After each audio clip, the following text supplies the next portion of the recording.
Hey there, and good morning, everyone. Welcome back to your SideQuest Contact. We're going to be looking at part five of here of our Running the Game series. And brief recap: we started off talking about getting set up, getting the game going, choosing your game, finding players, scheduling, etc. And we spent some good a bit of time in our last episode talking about story mode, like in running the game. Like once you're set up and you have your players at the table, how does this running the game work? And just a brief recap on the story mode. We want to find a good common starting point for the players to begin the story. Make sure we are being adaptable, moving around monsters and counters as the players make the decision. That will enforce the sense of free will and agency that the players have and their ability to make their own decisions. Set up things for them to find, to discover, discovery points, secrets, clues, things they could find. Come up with a list, and you can come up with like 3 or 4 points, like for each NPC that they like deal with, the things that they may find out about those NPCs. So as you're setting up the story, right? Eventually, things are going to, the pressure is going to build in the situation, and things are going to come to a battle, and that's okay. That's part of it, right? Story tension builds, and you have a fight to release it. And that's one of the cool things about the game. One of the cool things about stories in general. So let's get into combat mode now, right? We're going to talk a little bit about combat mode. Now, again, this is how my mind is working while I'm in the middle of running a game. I have my mind in story mode when I'm telling the story and doing all that other stuff, and then I have my mind in combat mode when the players are in jeopardy. The stakes are high. Their lives, maybe even their souls, depending on who they're fighting at the moment. So yeah, how do we make this as equally compelling and enjoyable as the story mode? Well, first we decide, like, is there going to be a fight? Sometimes the players will decide that for you. In a situation that you don't expect them to fight, they're going to decide, you know what? Let's just do it. Let's just attack this person because we've got enough clues, or we know enough things. We know this person is up to no good, or this monster is up to no good. So we're just going to attack. And you're sitting there thinking this is going to be a role-playing scene, and we're going to have a few discussions. But hey, here we go. And as far as the DM deciding when battles will start, now it could be, and it's totally okay, that a whole session goes by and not a single attack roll is made, not a single initiative roll is made. And those are good sessions. Those are sessions full of story, full of exploring, full of figuring things out and discovering things and putting puzzles together. Not literal puzzles, but the puzzle of the story, putting all that stuff together. So you can go through a whole session without a single attack roll, a single damage roll. That's all the other stuff. Now, you are going to have your players. You're going to have the ones who built fighters and barbarians and things that fight. They're going to want to get into a fight soon. So you have to have those in there as well. So I wouldn't really have like 2 whole sessions that have nothing to fight, because now you have some players who aren't as engaged because their characters are about fighting, and that's okay. So planned battles, these are the ones where you set up in advance, right? They're part of your story. The antagonists or agents of the antagonists, or something's going to happen, and the players are going to have to fight something. And you have your random encounters. I also like those. While the players are out traveling or exploring, does something happen by them that would cause a scene? Now, not all random encounters wind up in a battle. There are some in the Frozen Heart game. We had a random encounter that was a druid helping a wounded polar bear. So the players aided, helped out, and earned an ally. So it wasn't a fight. So not all encounters have to be fight based. They could even discover things, like they discover something hidden, somewhere. Things like that. So deciding when to fight's important, right? And the players, when they decide they want to go for it, let them go for it, right? And it could really turn out to bite them in the ass in the end, because if they're jumping into a situation where these characters are more powerful than them, and they're not meant to fight them based off the story yet, well, they may be jumping into a pool, not realizing there are sharks in the pool. So, and let that happen. Now we'll talk about in a little later, like player death, PC wipes, that sort of player wipes, that sort of thing, and how I handle those. But we're not there yet.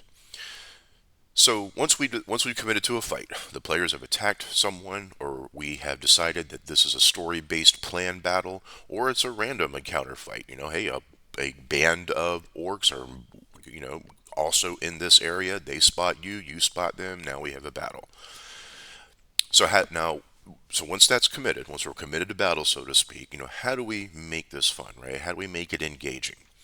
It can get to a point where battle becomes more like a grind, right? It's not something we want to do, it's just something we have to roll it out until we see who the winner is. And that's not how we want our battles to be. We want our battles to be smooth, engaging, and enjoyable. And to make that happen, there are some responsibilities that everyone at the table needs to own up to. The DM has to know the setup of the battle, know what the capabilities of the opponents are, the spells, the features, and such, and that could get a little overwhelming. So keep the battles manageable. The DM should also know, when will this battle end. And what I mean is, not every battle is a fight to the death. Some enemies will opt to flee or surrender if the battle goes against them. Now, my kind of general rule is, if it's a opponent that values their life and is not wanting to die today, then once they get about half their hit points, or once they see about half of their allies go down, they're thinking, all right, maybe it's time we break off. Looking first, they want, first thing is to try to escape, right? Can we escape? If we can escape, then maybe the players will be gracious and we surrender to them. Hopefully, they won't just execute us on the spot, but hey, players are players, and sometimes they do that. So not everything's going to fight to the death. Now, what would fight to the death? Something like a zombie, right? Something with no sense of self-preservation, mindless undead, mindless automatons that don't have a sense of self-preservation. Maybe someone who is desperate or cornered, or someone who realizes that if I survive this fight, life's going to be more, is going to suck more than if I, do survive. So I'm going to fight to the death to prevent whatever might happen. So desperate situations, fanatics might fight to the death. Fanatics who view, and anyone who views death as its own reward, like, oh, I'm going to be promised something if I die. Those types of players or characters may fight to the death. Most things, though, don't. Most people, most intelligent things with a sense of self-preservation will seek an escape if that fight is going against them, just like the players would, right? If the players are losing, they might want to figure a way out of this fight. So, yeah, it doesn't always have to end with, every enemy on the opposing side with 0 hit points. And that's good, because that also helps eliminate the grind of it, right? You don't have to keep rolling until all the enemies are at 0 hit points. Some of them are, okay, fight's over, let's surrender, let's escape, we're done. Players' responsibilities. Players also have some things they want to keep in mind when battles are happening, right? To help everyone at the table enjoy it, to help the battle be smooth and enjoyable. So players, have a plan B. Oh, no, I'm sorry, skipped ahead. Know what you want to do before your turn. So as the rest of the players are taking their turns describing their actions, think about, when it comes my turn, what is it I want to do? Look through your features, look through your spells, your weapons, your inventory. Think of what it is you're going to do when it comes your turn. That way, when the DM points to you and says, your turn, boom, you've already got it. Here's what I'm going to do. How do you want me to roll? And also have a plan B.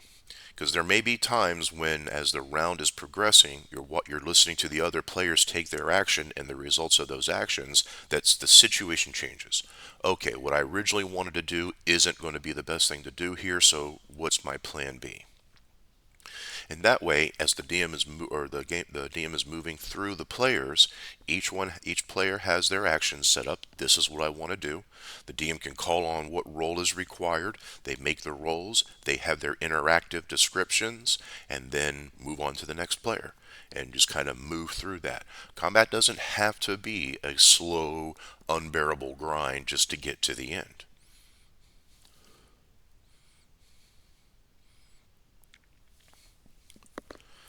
So we got some good points here on combat. Let me go kind of back to my other notes here and see where I wanted to go.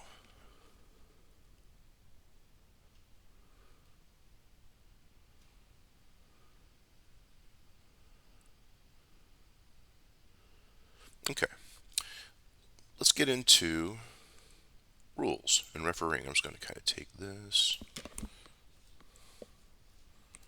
we're going to put this over here.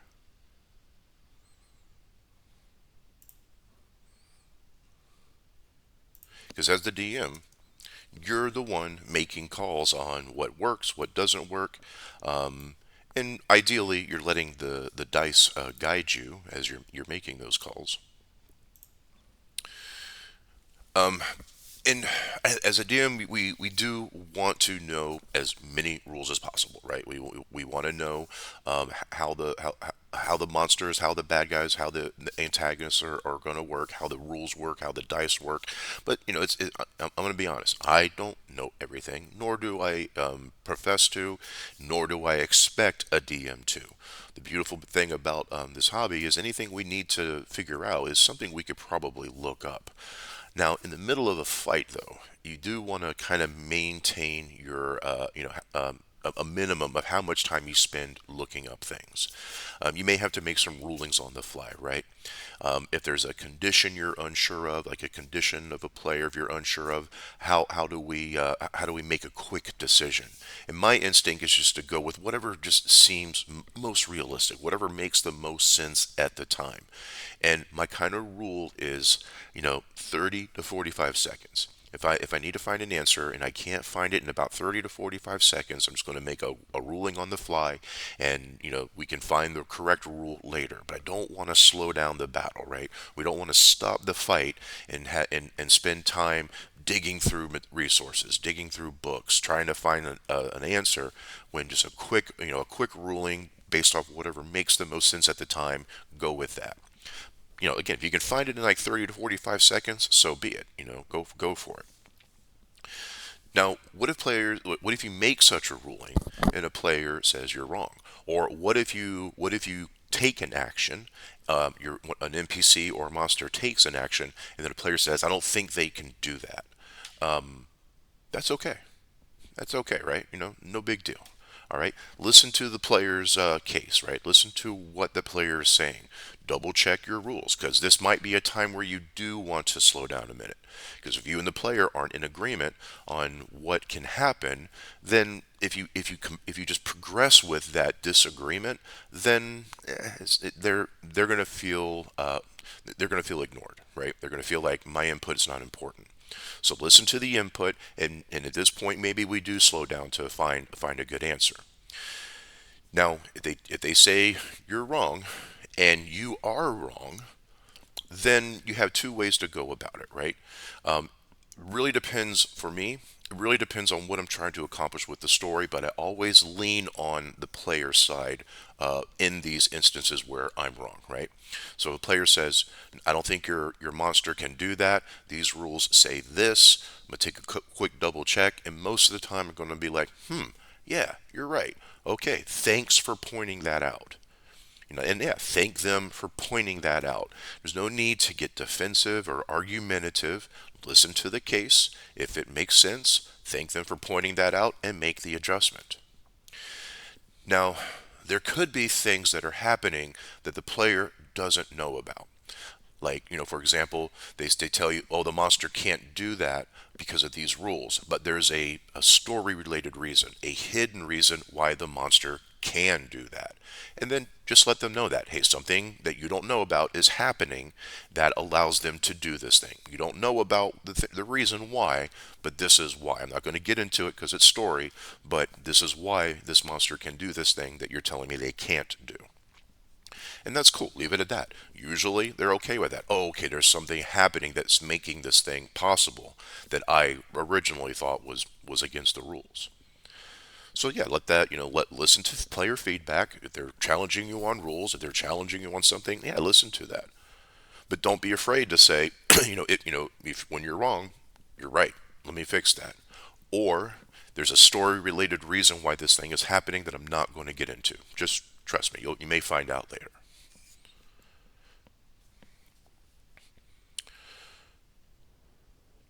Now, I also wanted to kind of show you a little bit. Let me go into this scene here because this is our Frozen Heart game, and we're in the final battle with the antagonist. And if you're using a virtual tabletop, things become pretty simple, pretty automated. You can set things up to keep the combat smooth. Now, one thing I want to go back and touch on is initiative. A lot of people have varying ways and opinions on how initiatives should work. I'm going to tell you mine. I have every player at the beginning of the round, they roll initiative, and I have one person from the opponent's side roll initiative, and that's usually the person with the highest initiative. So in this case, if we look here in our initiative bar, our NPC and villain is the queen here, and her on her turn, all the other people on her side get to go. Now, to keep initiative and to keep combat in a sort of chaotic manner, I like to take whoever went last that round and I'll re-roll their initiative. See if they get another spot in the order. Now with the virtual tabletop, I used to re-roll everyone's initiative because all it took was a couple clicks. I select all, re-roll all, boom, everyone's initiative is re-rolled. That got a little tedious. But I didn't want to just have the same, but I also don't like, the same order every single round. I don't think combat works that way. I don't think combat works in an orderly fashion where you go, you go, you go, and then you go. Next up, you go, you go. No, it does, I don't think it works that way because once the sword starts swinging, once the blood starts spilling, plans go out the window, chaos ensues, panic hits, people's minds. So I like to add a little bit of that chaos factor into the initiative order. And I just simply take whoever went last, and that person will re-roll their initiative. It may put them somewhere else in there. They may get to go first, giving them another action right away. But again, these are just things that work for me. If you want to keep the standard initiative through every round, so be it. That's your call. That's how you want to run the game. If you want to re-roll everyone's initiative every round, that's okay too, as long as you're finding a way to keep it running smooth and to keep it going. That was the challenge with when I was doing it. Kind of like once everyone's initiative order was reset, they had to stop and rethink about what they needed to do.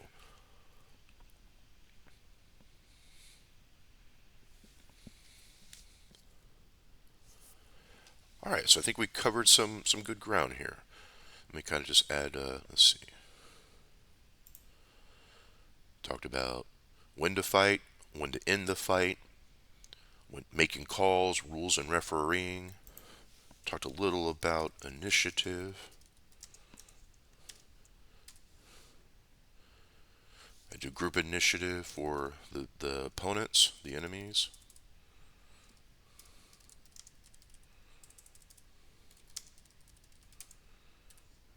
Players roll their own initiative.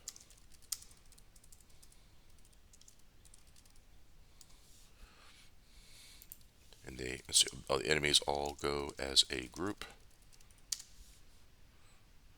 Players roll their own initiative, and I re-roll for the one who went last, player or enemy.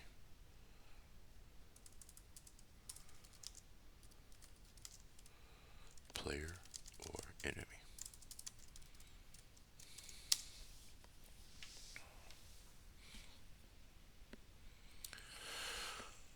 So I think we're at a good spot here. Let me kind of take a look at my overall notes and see what we're going to talk about next time. Okay, this will be fun. When players are plagued with bad die rolls all session, yeah. There's been a couple sessions in the game I'm playing, and we have a player there who's had some bad luck with their die rolls. Some pretty consistent bad luck. So that's something to talk about, right? How we want to handle that because we'll get into that next time. I don't want to dive into it now. We'll get into that next time. But I do appreciate you hanging out. Thanks for going over this stuff with me. I hope it helps. I hope these tips are helpful to you, give you some guidance, and yeah, we'll talk to you next time. Thanks for hanging out. Take care.